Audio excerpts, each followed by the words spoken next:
Welcome back to another edition of the Saturday to Sunday Football Podcast. I am Paul Perticchese, and thank you for joining me as always.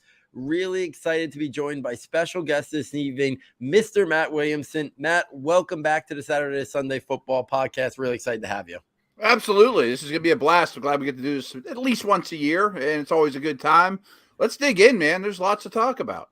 Absolutely. So here at Saturday Sunday, we continue to talk about the rookie class, the draft, and all things with these young players up until about August. And then we kind of turn the page and start looking at the next wave for that 2023 and beyond draft. So I've had on recently the last couple episodes, Mike Clay and Joe Dolan, pick their brain a little bit.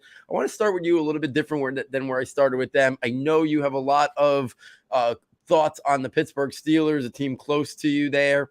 And Kenny Pickett, where do you kind of stand on Kenny Pickett in terms of what type of value you think he can provide for fantasy in the short term or in dynasty format? Are you buying the talk that he might not have a legitimate shot to beat out Mitchell Trubisky, who was just brought there about a month before him? Or do you think that's just noise right now?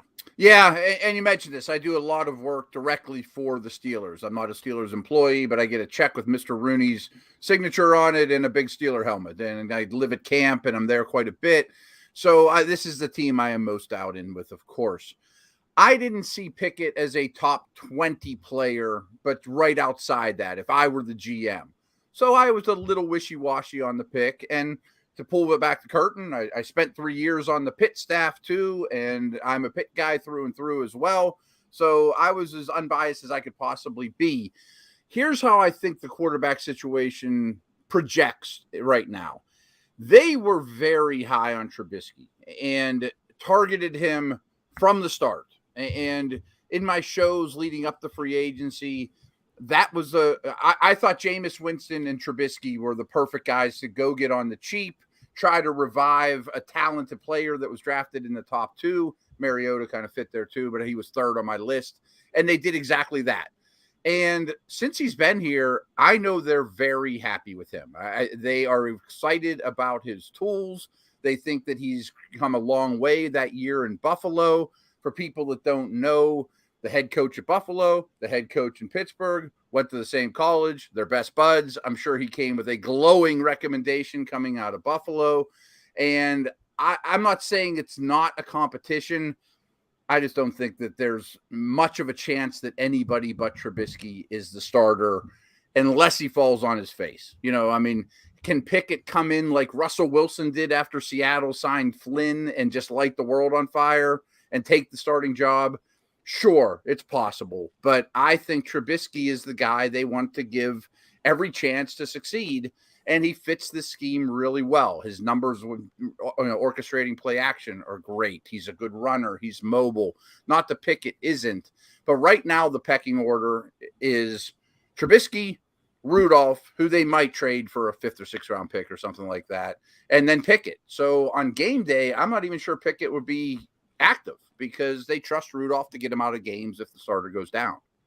Now, with this slightly insider take that that you said they really liked him, when they brought him there, and since he's been there, were you surprised on draft night that they didn't then maybe pivot to a guy who wasn't as pro ready or ready to step in, that was more of a developmental piece? If they knew that they loved Trubisky so much and were going to give him maybe this year, were you surprised that they went Pickett and didn't maybe go for the upside of Willis or Ritter or somebody else? Or were you expecting the Pickett pick as someone a little close to it?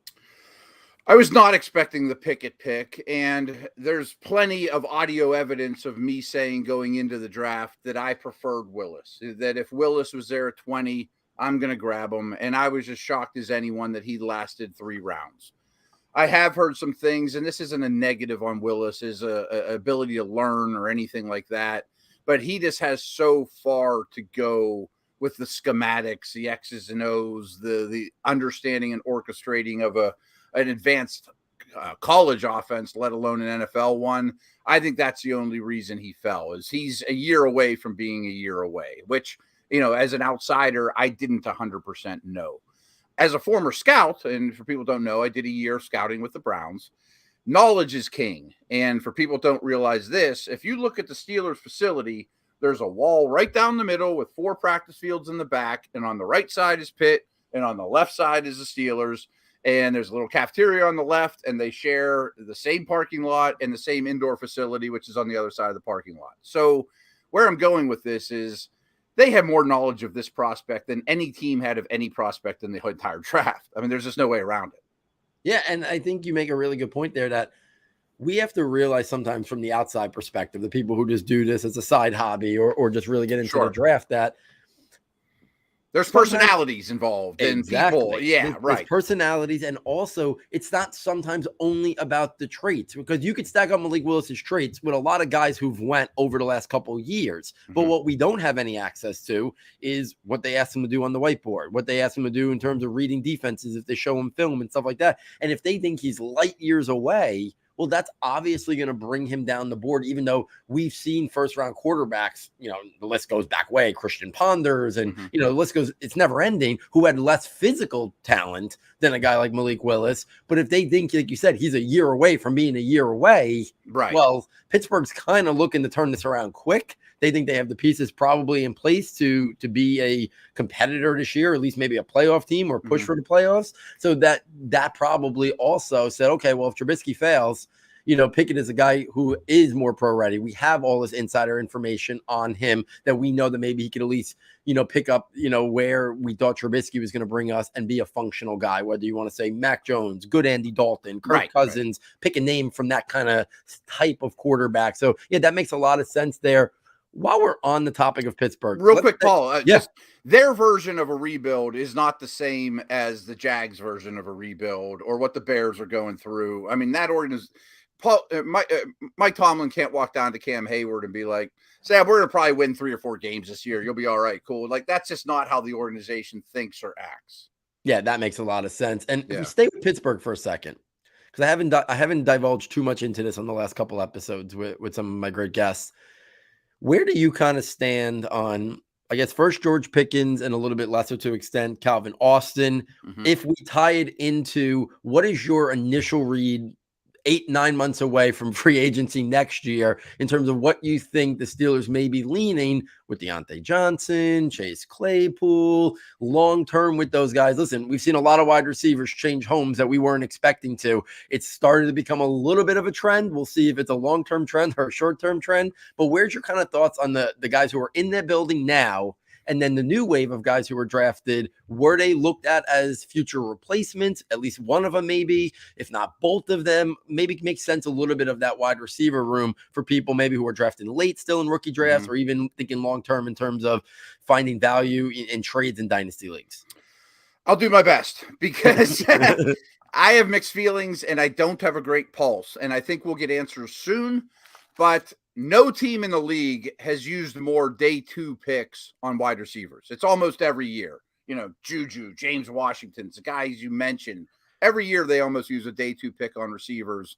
And even a James Washington, none of them bust. They've all been pretty darn successful, let alone the Antonio Browns in the 6th round. I mean, their receiver drafting history is unbelievable.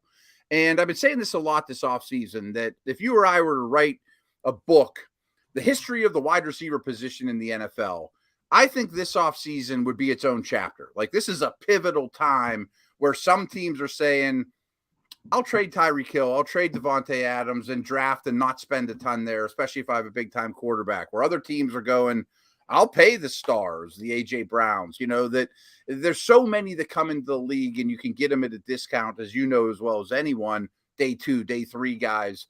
Maybe I can just go cheap at this position because the cost of the stars is really, really going up.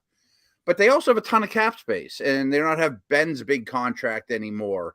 And if you're going to pay anyone, I think Diontae's who you pay. Maybe that's a franchise tag after the year. He's clearly their number 1. I'm a big Matt Harmon reception perception fan, and he raves about Diontae, especially against man coverage. He's the only one on the team that's a man coverage beater. And he got peppered with targets because he was Ben's whoopee and he wants to get the ball out quick. But targets are also earned. He's open a lot. Real quick on Claypool, I think this is a pivotal year for him. This is a make or break year for him. Because if you look at the team, they don't really have a true slot guy. Pickens and Diontae will be the outside guys. I think Claypool, they haven't really divulged this, but I think he'll be the big power slot, that he'll be used more like Mike Gesicki than he will DK Metcalf, and he's going to have to block in the run game a little bit. That was Juju's role. Juju is a very good blocker. He's not real explosive, but they need all the help they can get in the run game. So I think Claypool will go inside, and if he fails there, they'll be looking for somebody else. Pickens, I'm very high on. I think Pickens has a chance to be a star.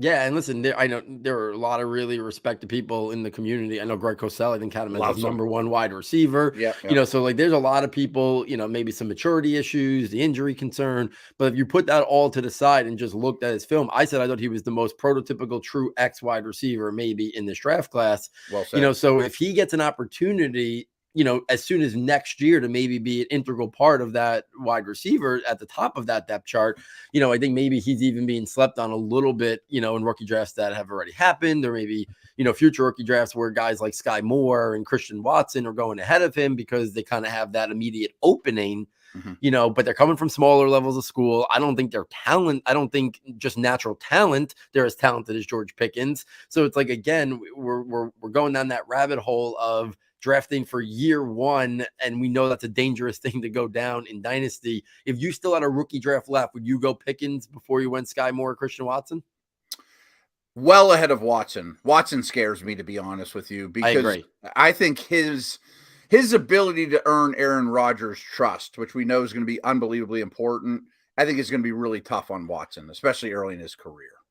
It's Moore versus Pickens.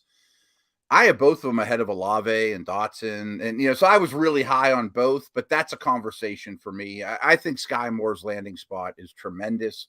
And one fantasy note on the Steelers, too, is I know Diontae is going to lead the team in targets when he's healthy, but Claypool, Pickens, Freiermuth, Harris are all splitting a not huge target pie, because they want to run the ball a fair amount and protect the quarterback. So I don't know the volume will be there in year one. Yeah, and that's a really good point. And before I pivot back to one question about Calvin Austin, you kind of mentioned it, and I've been asking this question to everybody that's been coming on. Did you find it difficult this year to rank the wide receivers post-draft, with so many of them going close together in round one, and then a couple of these day two guys going in pristine landing spots? Did you almost, stick more to your pre-draft rankings and slightly modified it, or how did you kind of handle that with so many receivers close in round one and then a couple of guys in pristine spots in round two? I had a really hard time, and part of it was, I'm not sure your thoughts of this, but overall I don't like this fantasy rookie class very much compared to other years. So the leagues where I was picking third, fourth, sixth in rookie drafts, I was trading for future picks or buying cheap veterans or second-year players that are stumbling. There's not really any of these receivers that I'm doing jumping jacks for that I have to have. A lot of times I was trading down from 3 or 4 to 9 or 10 to get Sky Moore or Pickens and, wait for another day, or Alec Pierce, who's going later than those guys. I think there's way too many questions around London, Wilson, Williams, Burks, and as well as Olave. And my favorite NFL receiver of the group is Jameson Williams, but the injury's obviously significant. And I don't know that he ever profiles to be a 8 to 10 target a game player. I'm not saying he's Deshaun Jackson or Ted Ginn, but I don't know that he's going to be a high volume receiver. He's probably going to be better for real life than fantasy. Yeah, and while Jared Goff is a decent caretaker, I think is the best word, and we saw Tua maximize Jalen Waddle last year, even though we didn't maximize Jalen Waddle's true skill set, which is the ability to get vertical and win deep. I think that's probably also, yes, Jameson Williams could morph into what Jalen Waddle did last year, but all in all, he's a vertical guy who can win on all three levels. But I mean, he has that rare speed. Right now, they don't really have a quarterback that win that way either. Once Jameson Williams gets healthy, so it's like, okay, is Goff just there for one more year, or if they win 9 or 10 games this year, surprise people, win 7 or 8? Are they in the market next year? Are they too far down in the draft? So I think there's definitely some questions there with the injury, with the quarterback, and then just like you said, with the target outlook. Talent wise, you're probably right. He might be the most talented player, in the wide receiver room. if we pivot back to Calvin Austin for a second, there was a lot of buzz. One Lions note, if Yeah. you don't mind, because it's funny you brought that up, because today's podcast, we just recorded it like an hour ago, Peacock and Williamson. I have this spreadsheet where I look at completion percentage for quarterbacks and average depth of target. And Jared Goff, to your point, was the lowest average depth of target in the entire league by a pretty wide margin. I mean, Ben was second, and he was unbelievably low too. So what do the Lions do? They go out and get DJ Chark, trade up for Jamison Williams, saying, we have to change this low average depth of target. And Jared, if you're not going to do it, we're going to find somebody that does. And I don't really think it's in his nature to drive the ball down the field. Yeah, I mean, they'd have to hope that they can get a season for those guys that maybe Goff got with Brandon Cooks when he was in the Rams. Like, that would be like the best case scenario. You know, Cooks obviously a guy who can win at all three levels, but definitely a vertical guy as well. So it's really interesting to kind of see what the Lions kind of do.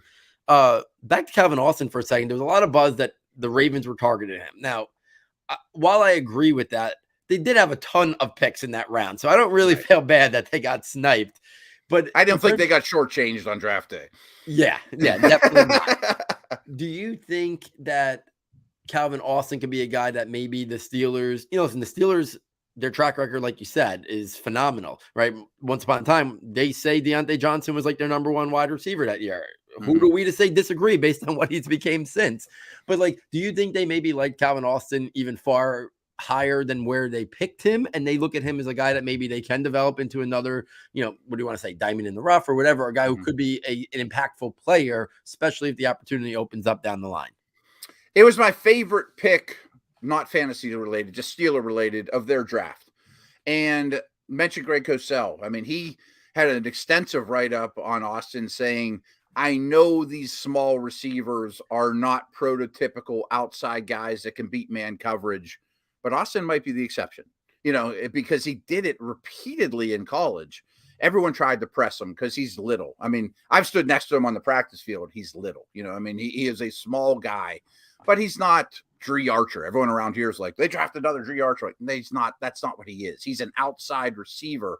And I got this from Pro Football Focus that well over 90% of his targets at the college level came as a traditional outside receiver. It's not a gadgety slot only type dude. But the Matt Canada offense, which we didn't see at all last year because Ben refused to run it, is going to love him on jet sweeps and things like that as well. I don't know that he's the slot answer, and I also don't know that he's going to be a high volume touch player. I don't want to say he's gimmicky, but he needs a lot of things to go wrong ahead of him to get consistent targets. And the other guy they kind of like is Anthony Miller, who had a decent little career with the Bears, with Trubisky, coincidentally, as a true slot guy. So he might be fifth on the pecking order.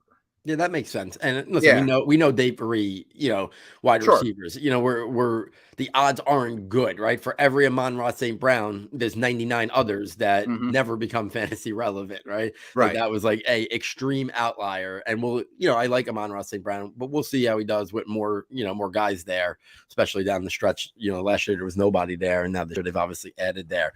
If we kind of pivot over to the running backs, rather than kind of break down Breece Hall and Kenneth Walker, maybe the actual talent of Breece Hall, like, what were your thoughts pre-draft in terms of some of the other, you don't have to mention names, but like compared to some of the other guys that have came out recently, did you like him more than Najee Harris or Josh Jacobs, Clyde Edwards-Helaire, J.K. Dobbins? We had all those guys over the last X amount of years. Did you put Hall right on par with those guys, or you had a little bit more reservations that maybe he was not at that level? You mentioned Josh Jacobs. I think that's a good comparison. If I actually put grades on players still, like, I would probably have a similar grade with Hall and Jacobs coming out of school. I mean, that doesn't mean they're the exact carbon copy of one another. And frankly, I think most draft classes, they would probably be the second running back drafted. Like, they're certainly not Saquon coming out of school, or, some of the studs that are obvious, the Zeke Elliott types. But I think most years they're probably the second back off the board and a borderline first rounder, kind of like a Harris or a Javonte Williams or a Josh Jacobs type. I mean, I think he's going to be a very good player. I don't think he's special. And a guy who I know I was a big fan of on day 2 was James Cook.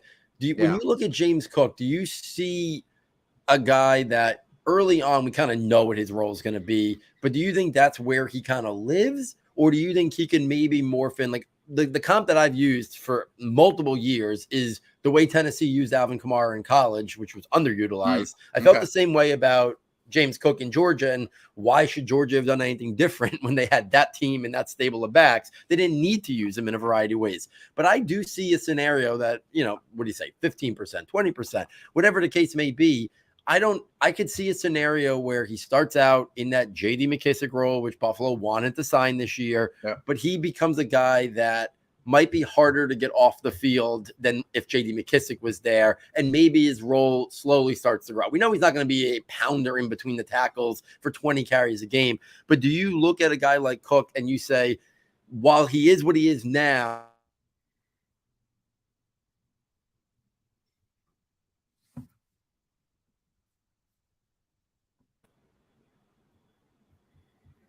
lost you there for a second.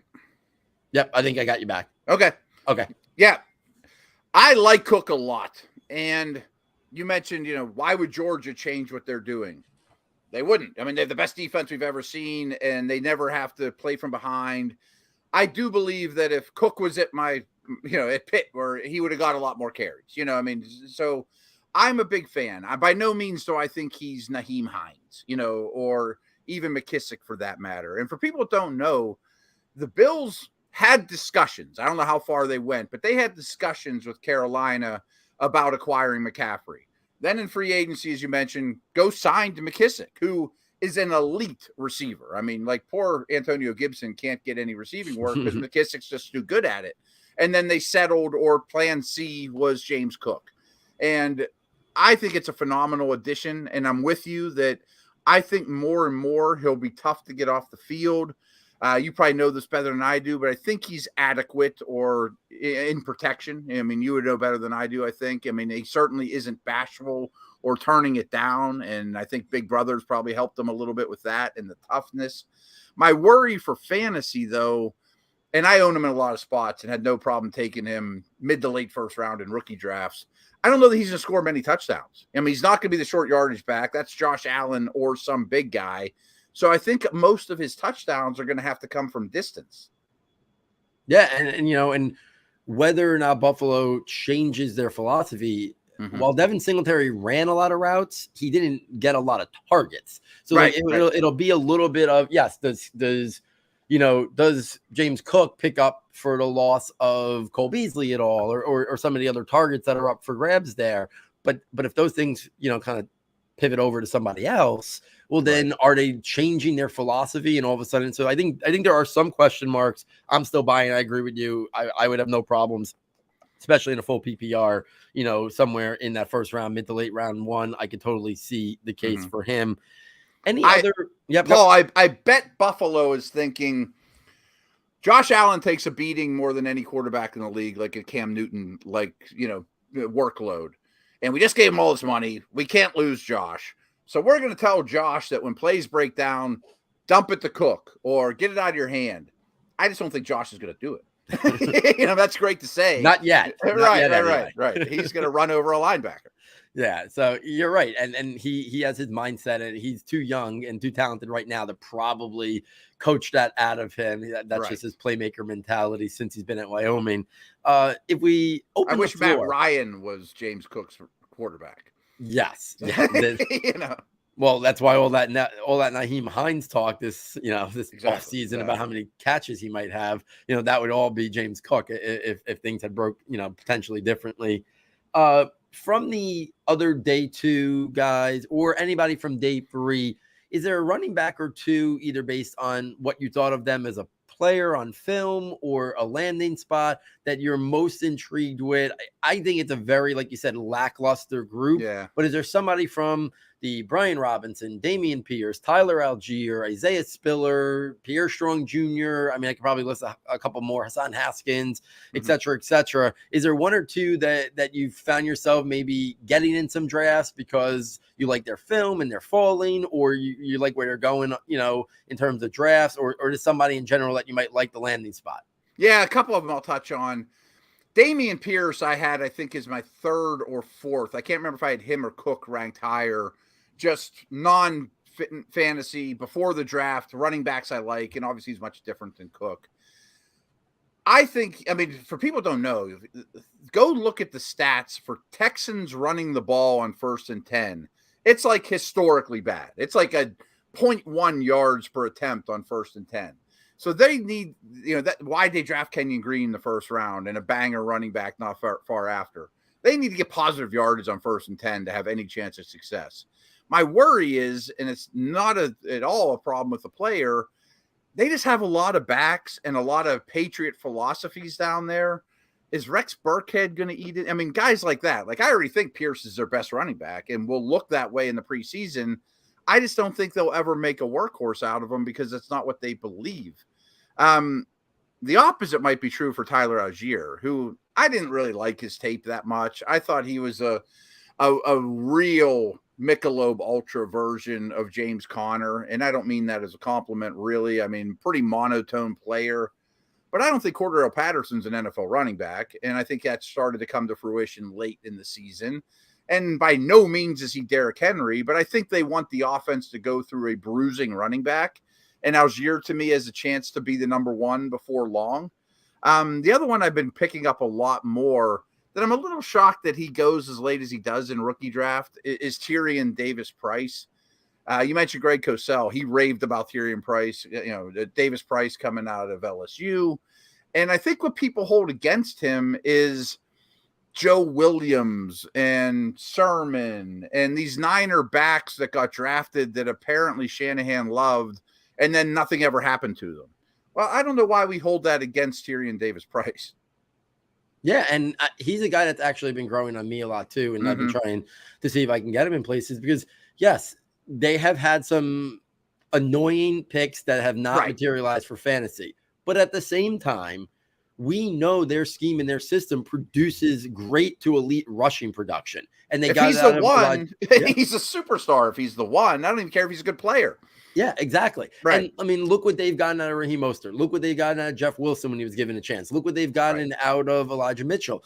Trey Sermon might just be a colossal bust that he just can't play, period. And same thing with Joe Williams. I don't think it, so yeah, they seem to take a running back in that similar range almost every year, but they also run the ball fantastically. If it's Lance and not Garoppolo, that's even going to open up rushing lanes, which it probably is for all reports. That's going to open up rushing lanes even more. They might even somehow be more run heavy in this first year if they don't think Lance is ready to fully kind of unleash what they want him to be long term. So there might be more than enough for Mitchell to be effective, more than enough for Tyrion Davis-Price to be effective. And let's be honest, they don't have that prototype pass catching running back. So who's to say that one of these guys who are a little bit different style doesn't materialize into someone who also catches 30 passes or 35 passes, right? They don't have that guy. They don't have a Jerick McKinnon there or, somebody else who is going to be on the field, a Scott from the Philadelphia Eagles or somebody like that who they're going to take out Mitchell or they're going to take Tyrion Davis-Price.